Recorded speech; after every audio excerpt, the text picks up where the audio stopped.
नाज़रीन, अमीर बलाज कत्ल केस की जो तफ्तीश है वो तकरीबन मुकम्मल की जा चुकी है और कुछ दिन बाद अब जो पुलिस हुकाम है या पुलिस ऑफिशल्स हैं वो बाकायदा तौर पे एक प्रेस कॉन्फ्रेंस का इनेकाद करेंगे और जो तमाम हकाइक हैं वो आवाम के सामने रखेंगे, क्योंकि ये जो केस है ये बड़ा हाई प्रोफाइल केस बन गया है। क्योंकि लोगों का इंटरेस्ट सोशल मीडिया पे जिस तरह से ये रिपोर्ट हुआ, इवन कि मेन स्ट्रीम मीडिया ने भी इसको रिपोर्ट किया और उसके बाद जो हमारा हमसाया मुल्क है इंडिया में भी इस केस को बहुत ज़्यादा हाइप मिली और वहाँ के भी मीडिया चैनल पर ये रिपोर्ट हो रहा है। तो कुछ दिनों में गालबन आज जुमा है, कल या परसों बाकायदा तौर पे एक प्रेस कॉन्फ्रेंस का इनेकाद किया जाएगा और उसमें तमाम हकाइक जो है आवाम के सामने रखे जाएंगे। अभी तक जो हमारे तक हकाइक पहुंचे वो आपके साथ शेयर करते हैं। और इस मामले पे हमने आपको पता है कि मैं लाहौर पूछता है प्रोग्राम करता हूं, तो उस हवाले से हमने अमीर बलाज पे जब प्रोग्राम कर रहे थे तो मेरी बहुत से लोगों से मुलाकात हुई। मैं ये जो इनका बलाज का डेरा है, डेरा ट्रका वाला, वहाँ पे भी जाना हुआ। फिर वहाँ पे बलाज के एक दादा हैं, असल में वो बलाज के दादा नहीं हैं, वो टीपू ट्रका वाला के मामू हैं, लेकिन वो रिश्ते में तकरीबन बलाज के भी दादा बनते और बलाज उन्हें दादू कहता था। उनसे मुलाकात हुई और वो बड़ी अहम शख्सियत थे। वो इसलिए भी अहम शख्सियत थे कि जितने भी जो FIRs होती थी जिनमें टीपू ट्रका वाला नामजद होता था, जो बलाज के वालिद साहब थे, उनके साथ साथ ये साहब भी जो बच्चू पहलवान है, इनका पूरा नाम सुल्तान महमूद है, ये भी नामजद होते थे। और जब टीपू ट्रका वाला का इंतकाल हो जाता है और उसके बाद जो है ये बलाज जो है ये संभालता है, तो बलाज को भी इनकी जो सरपरस्ती हासिल थी। और बलाज पे भी जो एक दो FIR हुई उनमें बलाज के साथ साथ ये सुल्तान महमूद साहब भी नामजद थे। और उसके बाद फिर हम इसरार भट्ट साहब से गुफ्तगू हुई, शाहिद चौधरी साहब से गुफ्तगू हुई, बहुत से जो सीनियर सहाफ़ी हैं जो बड़े अरसे से ये दुश्मनियाँ कवर कर रहे थे उनसे गुफ्तगू हुई, और जो हमारे ज़राए हैं उनसे भी बातचीत हुई। अभी तक की अपडेट्स ये हैं कि जिन भी मुल्ज़मान को तफ्तीश के लिए मतलब कि जिनके साथ तफ्तीश की गई और जो ज़ेर हिरासत हैं, बताया जा रहा है कि उनके जो है सर मुंडवा दिए गए हैं और उनकी जो बाकायदा तौर पे टेंड कर दी गई है। ये किसी एक या दो शख्स की नहीं हुई, 11 अफराद की जो है बाकायदा तौर पे टेंड कर दी गई है दौरान तफ्तीश। और उसके बाद जो है अब ज़राए ये बता रहे हैं कि जो एहसन शाह जो है, जो उसने इतराफ़ भी कर लिया है और उसने बहुत से लोग ये कह रहे थे कि वो तो खुद बड़ा अच्छे बैकग्राउंड से है और बड़ा अमीर है, तो वो 50 लाख के लिए क्यों करेगा। ये गेम 50 लाख की नहीं थी, ये गेम थी 5 करोड़ की, जिसका एडवांस 50 लाख था जो वसूल किया जा चुका था। और वही 50 लाख लेने के बाद जो ये एहसन शाह है ये सऊदी अरब जो है सफ़र करता है और उसके बाद जब ये वाक़या हो जाता है, ये बिलाज पे कातलाना हमला होता है और वो यहाँ पे इंतकाल कर जाता है, उसके बाद ये वापस भी आता है। अब बताया ये जा रहा है कि बिलाज के मतलब कि ये बहुत करीब था एहसन शाह, और जो बिलाज के दद्दू हैं मतलब कि दादा जो बच्चू पहलवान था, उन्होंने बताया कि ये बिलाज को कई बार समझाया कि ये लड़के की रिपोर्ट कुछ ठीक नहीं है, इसकी हवा ठीक नहीं है और ये आपका नाम इस्तेमाल करके आपको बदनाम करने की कोशिश भी कर रहा है। और कहते हैं लेकिन बिलाज इसको अपना दोस्त नहीं अपना भाई समझता था और इसका बड़ा करीबी था। और कहते कि जब ये मैंने कुछ समझाया तो कुछ अरसा ये डेरा ट्रका वाला पे आना इसका बंद भी हो गया। लेकिन वो बता रहे थे वो काफ़ी ज़ईफ़ थे, बता रहे थे कि मेरी जो है बैक में बहुत ज़्यादा पेन भी है, तो मैं बहुत ज़्यादा नीचे भी नहीं उतरता।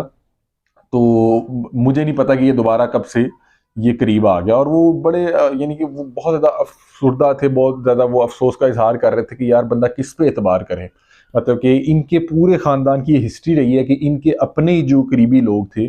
कोई ड्राइवर हजरात या कोई इनके गन मैन, वही इनके कत्ल की वजह और उसमें मुलविस भी पाए गए।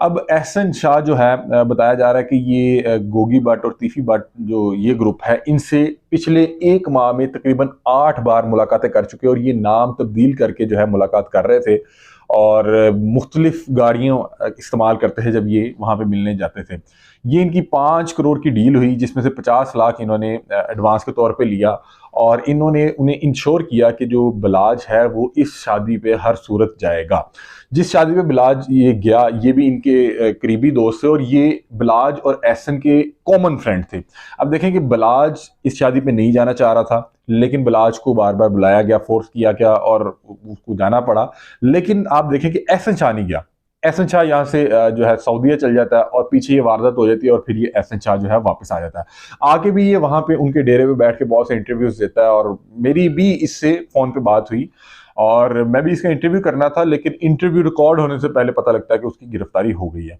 बिलाल साहब के कत्ल के होने के बाद इसको मैंने राब्ता किया और इससे इंटरव्यू के हवाले से ही बातचीत हुई, लेकिन मुझे नहीं पता था कि इसकी गिरफ्तारी अमल में आ जाएगी और फिर बहरहाल इंटरव्यू रिकॉर्ड नहीं हो सका। अब ये साहब वहाँ पे भरपूर अंदाज में वहाँ पे मीडिया को इंटरव्यू भी देते रहे, वहाँ पे आते जाते, फिर ये बताया जा रहा है कि इस पे बहरहाल ये हादसे के बाद शक किया जाने लग गया था, और ये जब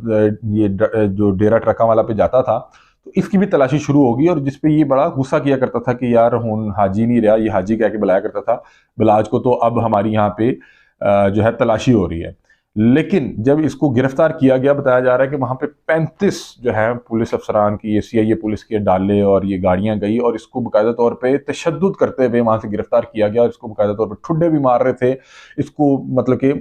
अच्छा खासा मार पीट के वहां से इन्होंने ग्रैब किया, और उसके बाद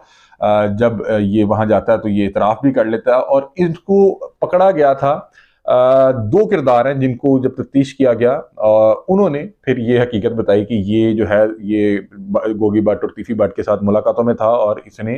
जो है हमें मुखबरी की। अली पठान जिसको मानसेहरा से गिरफ्तार किया गया, और उसके अलावा मलक सुहेल जो है, ये मेरा ख्याल है कि ये भी बताया जा रहा है कि ये ग्वाल मंडी या ये अंदरून यहाँ से इसको गिरफ्तार किया गया। और इन दोनों से तफ्तीश के दौरान पता लगा कि ये जो एहसन शाह जो आजकल इंटरव्यू दे रहा है, बहुत ज़्यादा वायरल है,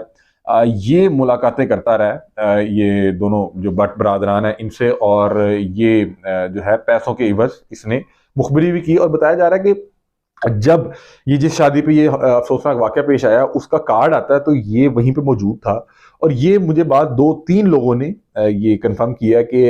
इसने कहा क्या कि जैसे कार्ड आता है तो इसने कार्ड देखे कहा कि बिलाज ये शादी का कार्ड नहीं है, ये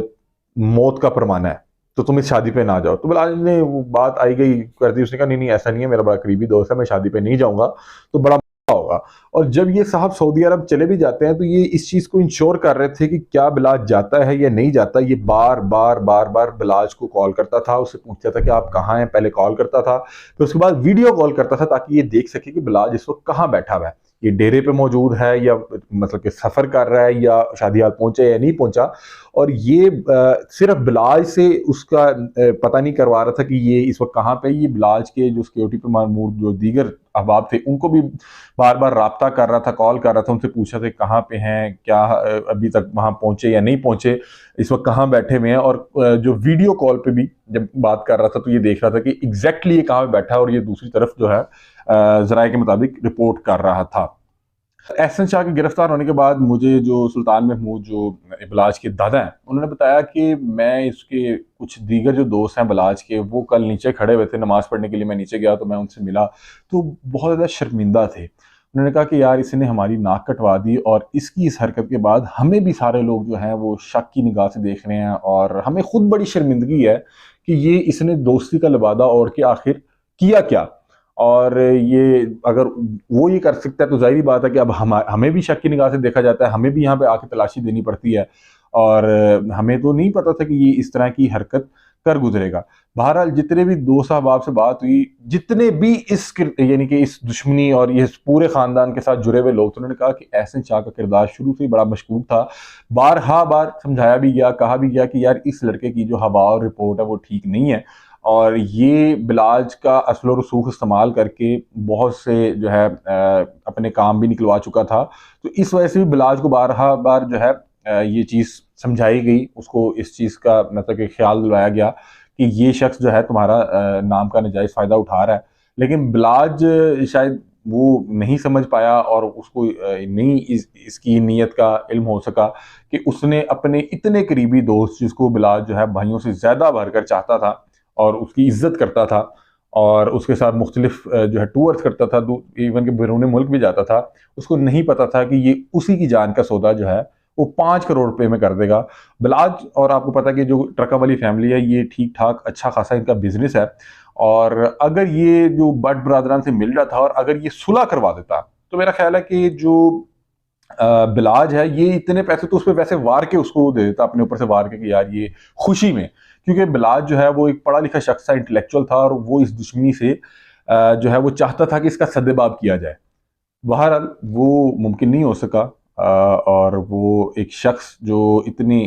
खूबसूरत बातें किया करता था, उसका इतना भयानक अंजाम हुआ, और उसके इस अंजाम में उसके जो अपने करीबी दोस्त, जो बड़ा करीबी था, जिसको वो इज्जत करता था, वो मुलव्वस पाया गया। और इनकी ये जो रीत थी वो जो है वो टूट ना सकी कि जो टीपू ट्रका वाले हैं उनके पे भी कातलाना हमला उनके गार्ड्स की जानिब से हुआ, और जो बिल्ला ट्रका वाला था उन पे भी हमला उन्हीं अफराद की तरफ से हुआ जो इनके पास काम करते थे। बहरहाल ये अभी तक की तमाम अपडेट्स हैं, अभी तक जो तफ्तीश जो हुई है, और आप चंद दिनों में, मेरा ख्याल है 1 या 2 दिन में, जो पुलिस का काम है वो बाकायदा तौर पे प्रेस कॉन्फ्रेंस करके भी इन तमाम हकाइक को आवाम के सामने रखेगी। तब तक के लिए अपने मेज़बान अली मिर्जा को दीजिए इजाज़त। अल्लाह हाफ़िज़।